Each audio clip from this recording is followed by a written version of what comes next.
দর্শক একেবারে দেখতে পাচ্ছেন ভাঙড় থানার সামনে সাংবাদিকদের উপরে, ডিজিটাল মিডিয়ার সাংবাদিকদের উপরে আক্রমণ কীভাবে তৃণমূল নেতা আহসানের নেতৃত্বে থানাতে ডিজিটাল মিডিয়ার সাংবাদিকরা একটা ডেপুটেশন দিতে গিয়েছিল। আইএসএফ বাংলার প্রতিনিধি আক্রান্ত হয়েছিল গতকাল, সেই কারণে সেখানেই একেবারে থানার সামনে তৃণমূল নেতা আহসানের নেতৃত্বে ডিজিটাল মিডিয়ার সাংবাদিকদের উপরে কীভাবে আক্রমণ চলছে আপনারা সেই ছবি সরাসরি দেখছেন। আসলে গতকালকে আমাদের ডিজিটাল মিডিয়ার একজন সাংবাদিক রশিদ আমার পাশে দাঁড়িয়ে রয়েছে। গতকালকে সে ব্রিজের খবর করতে গিয়ে আক্রান্ত হয়। সেই নিয়ে আমরা গতকালকে কাশীপুর থানায় একটা লিখিত অভিযোগ দায়ের করি এবং আমাদের সংগঠনের পক্ষ থেকে আজকে আবার ভাঙড় থানাতে একটা আবেদনপত্র, একটা ডেপুটেশন জমা দিতে যাই এবং সেখানে আমরা ভাঙড় নতুন ব্রিজ থেকে আমরা প্রায় 20-22 জন সাংবাদিক মুখে কালো একেবারে কাপড় বেঁধে, যে গণতন্ত্রের উপর যেহেতু হামলা হয়েছে, সাংবাদিকরা হচ্ছে গণতন্ত্রের চতুর্থ স্তম্ভ, তাদের উপরে যেহেতু হামলা হয়েছে তাই গণতন্ত্রের উপর হামলা মনে করে আমরা নীরব প্রতিবাদ, কালো একদম কালো দিন মনে করে কালো একেবারে মুখে কাপড় বেঁধে আমরা প্রতিবাদে করে সেখানে থানায় গিয়ে একটা ডেপুটেশন দেয়। থানা আমাদের ডেপুটেশন গ্রহণ করে।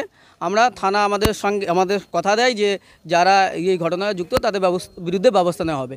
এবার থানা থেকে যেই বেরিয়ে আসছি ভাঙড় থানায়, একদম থানার সামনে কয়েকজন দুষ্কৃতী ছিল যাদের নাম হচ্ছে আহসান মোল্লা, রাজ্জাক খান, আসান, মোদাসের মোল্লা, রাজু পোদ্দার সহ আরও অনেকজন, প্রায় 20-25 জন।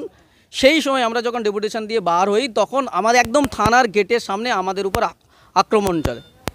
আমরা মনে করি যে সাংবাদিকদের উপর আক্রমণ মত প্রকাশের স্বাধীনতার উপর নগ্ন হামলা, এবং থানার সামনে যদি দুষ্কৃতীরা এমন বর্বরচিত হামলা চালাতে পারে তাহলে এটা আইন শৃঙ্খলার চরম অবনতি এবং প্রশাসনের ব্যর্থতা প্রকাশ পায়। যদিও পরে পুলিশ এসে তাদের হাত থেকে আমাদেরকে রক্ষা করে এবং তারপরে আমরা এই ঘটনারই আবার নতুন করে ভাঙড় থানার আবার লিখিতভাবে আমরা অভিযোগ জানাই। পুলিশ আমাদের অভিযোগ গ্রহণ করে, এই তার কাগজ আমাদের রিসিভ কপি। এবং পুলিশ যেহেতু এখনও দুষ্কৃতীরা সেই থানার আশপাশে ঘুরে বেড়াচ্ছে, সেজন্য পুলিশ আমাদেরকে ভাঙড় থানা থেকে আমাদের ভাঙড় 2 নম্বর ব্লক এই বিডিও অফিসের পর্যন্ত আমাদেরকে রেস্কিউ করে আমাদেরকে সেফ জোনে বার করে দেন। আমরা থানাকে ইতিমধ্যেই জানিয়েছি যে আমরা বলে দিয়েছি যে প্রশাসন অবিলম্বে প্রয়োজনীয় ব্যবস্থা গ্রহণ করবে, নাহলে আমাদের ডিজিটাল মিডিয়া ফেডারেশন যে সংগঠন আছে এই সংগঠনের পক্ষ থেকে আমরা বৃহত্তর আন্দোলন যাব। ইতিমধ্যেই আমরা রাজ্য কমিটিতে জানিয়েছি এবং আমাদের যারা লিগ্যাল সেল আছে লিগ্যাল সেলকে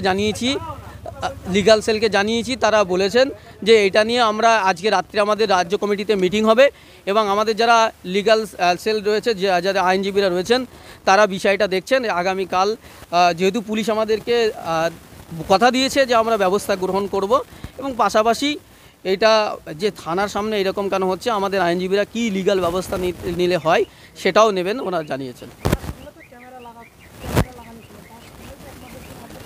হ্যাঁ, আমরা তো পুলিশের কাছে এটা বলেছি যে যেহেতু থানার সামনে গেটের সামনে সিসিটিভি রয়েছে, সিসিটিভি দেখলেই আপনারা বুঝতে পারবেন কারা অপরাধী, চিহ্নিত করা একদম সহজ হবে।